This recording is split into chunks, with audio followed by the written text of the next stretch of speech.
dig into a little bit is, let's start with the mentoring.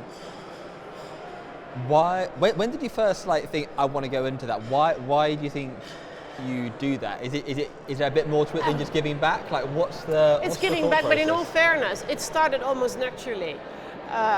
For most of my life, my son lived with me during the week. I was his sole person who raised him. And because my son was an only child, we attracted other young people to the house. And without me being even aware of it, I was a sort of a cool mom because I was working in tech and I was interested in new tech. And I had lots of friends like Chris Skinner and all these guys who were globetrotting. And when they were in Holland, they would always come to my house. And in the beginning it started because I couldn't find daycare for my son. But then it became a habit and people loved it. And so they saw home life, business life. My life has always been totally entwined. And my son literally grew up seeing these people coming to and from the house, from the founder of the first internet bank from the US to the people these days. And as he grew and as he drew more of his friends to the house, I had dinners for his mates. And besides teaching them about tech and fintech, I taught them about, dining and that you only drink water or wine with a dinner and not Coca-Cola, and that you take your hat off and that you wait till the mother at the table starts eating. And so in a fun way, I sort of got incredibly connected with that generation. And so as he went through from a soccer career into going into university and doing an IBA, I met more guys who had a business interest, and they would come to me and they say, "Oh, Conny, can you help me? I'm looking for a trainee period, a stage period somewhere, or I want to go abroad, or do you have connections?" So it literally became part of my life, to a natural thing. And I've got a lot of mother-hen complex as well, so that was the thing. And then when I got into fintech, I saw these incubators, and I thought, this is great stuff, but even in incubators, you can only do so much, and you help kids, but it's also helping the incubator to succeed. Yeah. And so I thought, well, maybe I can be of help. And so recently I've been a mentor for Tech Leap, for Techstars at ABN AMRO, and you do sort of dating interviews, and then there's a match between me and 3 other founders, and you sit down together, and so for me it's a very natural thing. I thoroughly enjoy it, and there's one key element. If I give for free, I also want to learn.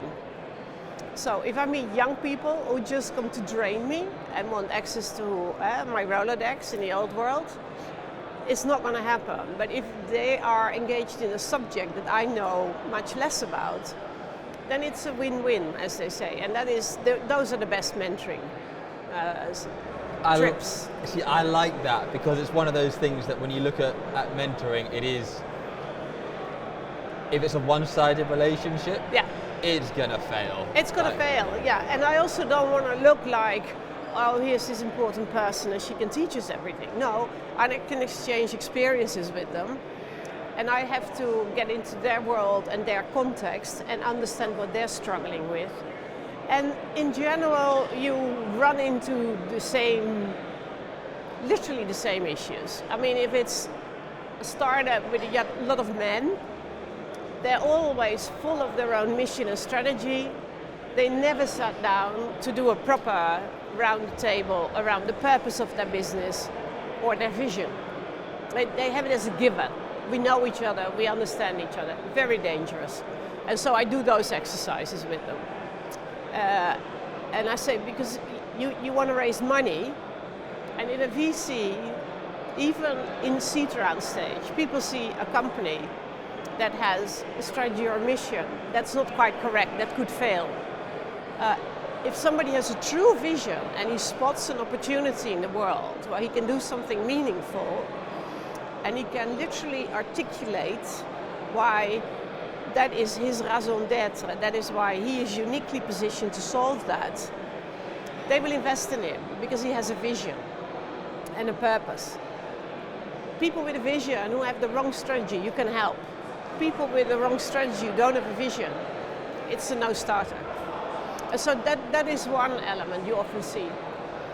And the other element you often see is that people tend to be too impatient. And they run out of money too fast. They don't take enough time. They're not, in a weird way, they're not prudent enough. And at the one hand, you have to be bullish. But at the same time, everything you undertake takes 3 times as long as you imagined.